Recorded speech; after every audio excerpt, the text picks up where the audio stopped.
할렐루야. 사랑하는 대강의 가족 여러분, 오늘 하루도 하나님의 말씀과 동행하는 삶이 되길 소망합니다. 오늘 함께 나눌 하나님의 말씀은 마가복음 1장 6절 말씀입니다. 요한은 낙타 털옷을 입고 허리에 가죽띠를 띠고 메뚜기와 석청을 먹더라. 아멘. 일본에는 이 누드 유치원이 있습니다. 일본이 성적으로 혼란한 나라여서 이 말을 들으면 흉측하다는 생각을 하시는 분도 아마 계실 겁니다. 착각할 수 있는 이름이지만 누드 유치원이라고 해서 아이들을 발가벗겨 놓고 서로를 자극시키는 그런 유치원이 아닙니다. 옷을 벗기기는 하는데 그러나 반바지는 반드시 입힙니다. 그리고 여름에만 그렇게 벗겨놓는 것이 아닙니다. 한겨울에도 아이들을 벗겨서 아침에 정해진 코스를 띄어서 돌아오기도 합니다.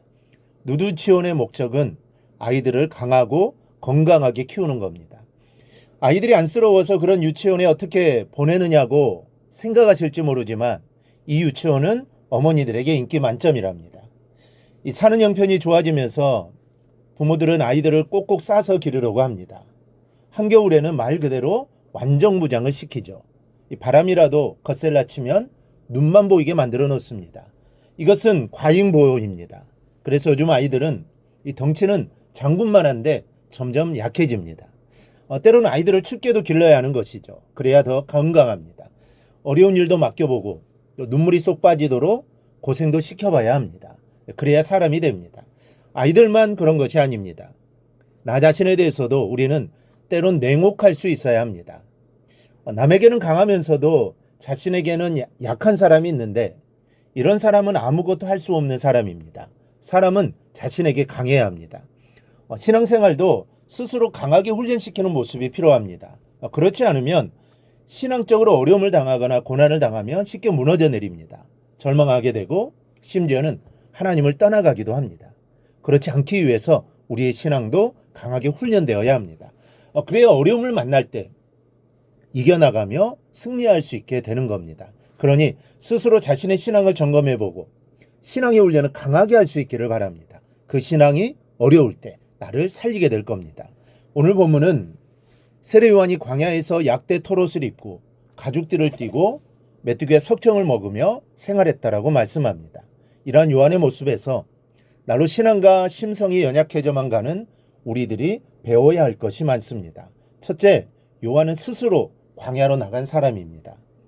요한은 이스라엘의 수도인 예루살렘에서 제사장의 아들로 태어났습니다.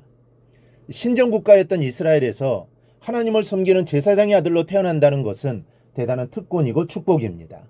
제사장의 직분은 세습되었기 때문에 가르침대로만 자라나면 자신의 인생을 걱정할 것이 없었습니다. 어려서는 성전에서의 가르침대로 또 전통적인 학문과 성경을 열심히 배우며 자라났습니다. 그러나 철이들 무렵 요한은 성전 안에서 벌어지는 여러 가지 정치적인 곤모술수와 또 부정부패의 모습을 보고는 제사장의 길에 큰 회의를 느낍니다. 요한은 그 길로 광야로 들어갑니다. 낮의 더위와 밤의 추위를 견디면서 선지자의 수업을 계속합니다. 그리고 회개의 세례로 예수님의 길을 예비하는 사람이 됩니다. 여기서 우리는 세례 요한의 선택을 눈여겨보아야 합니다. 그냥 제사장으로 남았더라면 요한은 평생을 호강하며 살 수 있었을 겁니다. 그러나 그것은 하나님 앞에서 자신을 잃어버리는 삶이었습니다. 요한은 자신을 광야로 던짐으로써 하나님 나라와 자신의 가장 아름다운 모습을 축복으로 받은 겁니다. 현대인들은 혼자 남는 것을 두려워합니다. 주변 사람들에게 왕따를 당하면 죽는 줄로 합니다.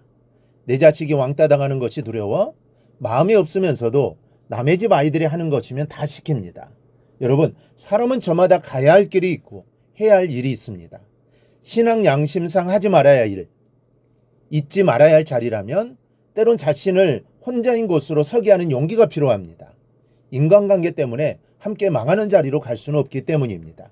주변에 곤모술수와 부정부패가 난무한 곳이라면 오늘 자신을 광야로 몰아 하나님과 대면시키십시오. 그러면 가장 소중한 것들을 얻게 될 것입니다. 둘째, 요한은 약대 털옷을 입었습니다. 이 성화를 그리는 화가들은 종종 광야의 요한이 입은 옷을 약대 가죽옷으로 그려놓지만 실상 요한이 입었던 옷은 약대에 늘어진 털을 잘라서 짠 볼품없는 옷이었습니다. 이 바람조차도 숭숭 통과해버리는, 바람이 세차게 불거나 급히 달려갈 때면 보자기처럼 펄럭이는 그런 옷이었습니다. 그래서 가죽띠를 띨 수밖에 없었던 것이죠. 요한은 왜 짐승의 털옷을 입었을까요? 털옷은 전통적으로 하나님의 선지자를 상징하는 것입니다. 그래서 스가랴 선지자 시대에는 거짓 선지자들도 자신을 참 선지자로 가장하기 위해 털옷을 입기도 했습니다. 요한은 메뚜기와 석청을 먹고 살지라도 하나님의 올바른 뜻을 전하는 선지자가 되고 싶었던 겁니다. 하나님께서 이 시대 사람들에게 하시는 말씀을 외치고 싶었던 겁니다. 자신의 입술에 죄악과 타협하여 이득을 얻는 말을 담고 싶지 않았던 겁니다. 약대 털옷을 입은 것은 이런 요한의 결단의 상징이었습니다. 여러분, 오늘 하루 나를 생각해 보시기 바랍니다. 나는 지금 어디에 있는 것입니까? 예루살렘입니까? 아니면 광야입니까? 때로 광야로 자신을 내몰아야 할 때가 있습니다. 때론 광야보다 더 험한 곳으로 나를 몰아내야 할 때도 있습니다. 그럴 때 과감하게 그곳으로 나아가시기 바랍니다. 그곳에 하나님이 나를 기다리고 계십니다. 하나님의 은혜가 반드시 있을 것입니다. 오늘 하루 기도의 광야로 자신을 내몰아 하나님의 은혜를 맛보는 복된 시간 되기를 주님의 이름으로 축원합니다. 오늘 묵상한 말씀을 굳게 잡고 삶으로 실천하며 살아내는 대강의 모든 성도들이 되기를 축복합니다.